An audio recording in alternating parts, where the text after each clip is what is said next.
Hello, and welcome to the Borealis Experience. I'm your host, Aurora, and I'm very happy to be spending some time with you today. Today, I want to talk about discrimination. Discrimination is a huge thing right now in our society. And as you know all too well, I'm all about creating a space where you feel safe, where you feel understood, where you feel you can recharge your batteries, where we learn from each other, where we support each other. And here, we do not care where you are coming from.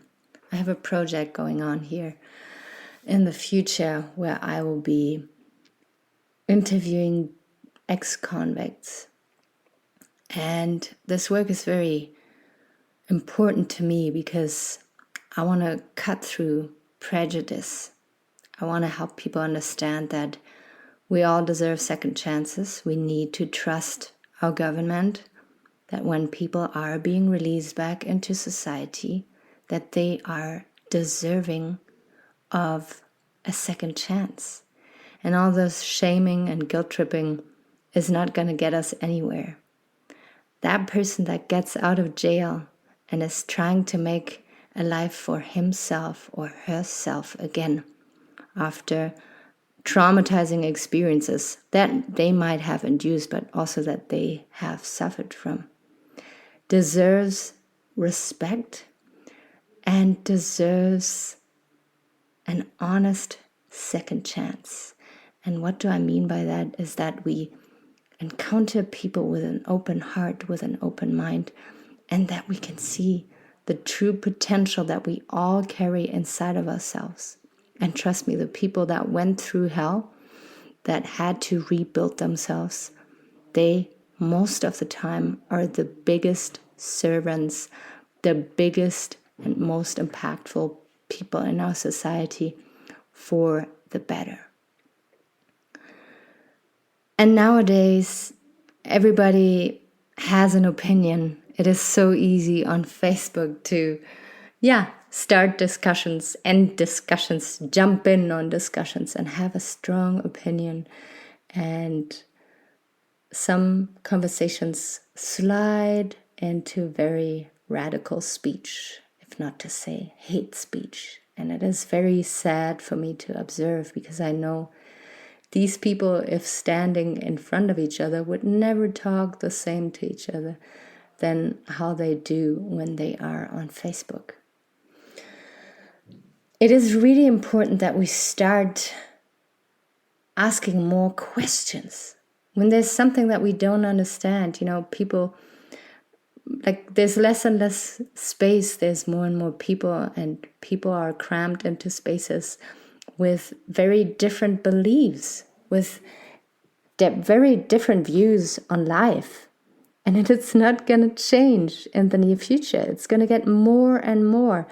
And how can we manage to not get lost? How can we manage to not destroy each other? How can we manage to approach each other with more understanding? I think the only way is to ask questions. If there's somebody with a complete different view than me, I ask questions. I want to understand. Where are you coming from? What happened to you that you think that way and that you behave that way nowadays? I want to understand. I want to have compassion with you. I want to being able to relate with you and maybe even learn from you. And then go from there. And if you don't understand, if that person doesn't want to open up to you, if they are becoming offensive or defensive or whatever it is, then move on, but don't make it about yourself. I feel this is what we need more of. We need more understanding because we all have our stories, we all have our backgrounds, we all have our grounds, but we are being forced to live together. And it's a beautiful thing because we need each other. And I think that's what people keep forgetting when they engage in these hateful speeches on Facebook, is that they forget that we need each other. Every person, if you want it or not, is a resource, can be a resource for love, a resource for friendship, a resource to learn something about life. Think about the food you eat on a daily basis. Think about the water you drink. If it wasn't for other people working so hard, you wouldn't have all these things on your table. And we can go further and talk about your telephone and talk about everything that we consume on a daily basis. It is because of a common effort. And do you really care that much of what the reasons are why certain people behave one way and others in a different way? I think we don't care enough. We just see that a person is not thinking the same way, not acting the same way, and this is why that is an offense, and that person has to be removed from society. I don't think that's okay. I think that will create lots of unhappiness and hatred and disasters in families. It is incredible what's going on right now. It's hard to put into words.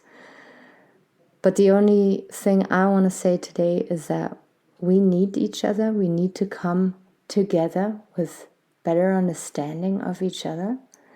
And then we can move from there. Hate speech is for people that have nothing better to do, that want friction because otherwise they feel useless and lonely. It is not getting us anywhere. And I'm so grateful to know that the people in my life, closest in my life, and my listeners are very open-minded and are very curious. And if they are not, they are sticking to this show and wanting to become more curious and open-minded and open-hearted. Because in the past they've learned that a shut down heart, a shut down mind brought them nowhere. It made them lonely, it made them miserable, it made them create fights and separation with people that they actually miss now and need in their life. And it is just very unnecessary friction that is out there right now. And I'm trying to make sense of it. I'm trying to understand what this is all about. I have no idea, but all I know is that we have to focus on keeping an open heart. We have to focus on being love-driven and not fear-driven. And that means in turn that we need to ask more questions. Maybe some of you remember my interview where we talk about racism, and that the person said he encounters racism with curiosity. He starts a conversation when he feels that there is a racist vibe in someone and he wants to make sense of it, and then love the shit out of that person and make them understand that we're all made of the same wood. We have to learn to trust each other again. We have to learn that there is more ways than just one to skin the cat. I really don't like that expression, but I think that's how you say it. We have to invite different views to the table, and this is going to make a very complex and very rich life and planet. If we start to discriminate, if we start to cancel people out, it is not going to get us anywhere, because we are hurting ourselves deep inside when we're trying to eliminate a person that we think is living outside of us. But we are really all connected, and we can't keep treating each other that way. Thank you so much for listening to the Borealis Experience. If you appreciate my work here, if you want to give me a little tap on the shoulder, please subscribe. Please leave me a comment on Apple Podcast. On dark days, it's very motivating to read them. And on good days, I just want to go for coffee with you and have a real conversation with you. But maybe it's possible one day soon when all this crazy mess is over. Thank you for being here. I appreciate you so much. I have such deep respect for you because I know my content here can be very triggering and challenging at times. But if you stick to my content, I know that you have a growth-minded heart and a big heart. And yeah, I just wanted to express that. Have a wonderful rest of your day, and I will be out there very soon again. Bye-bye.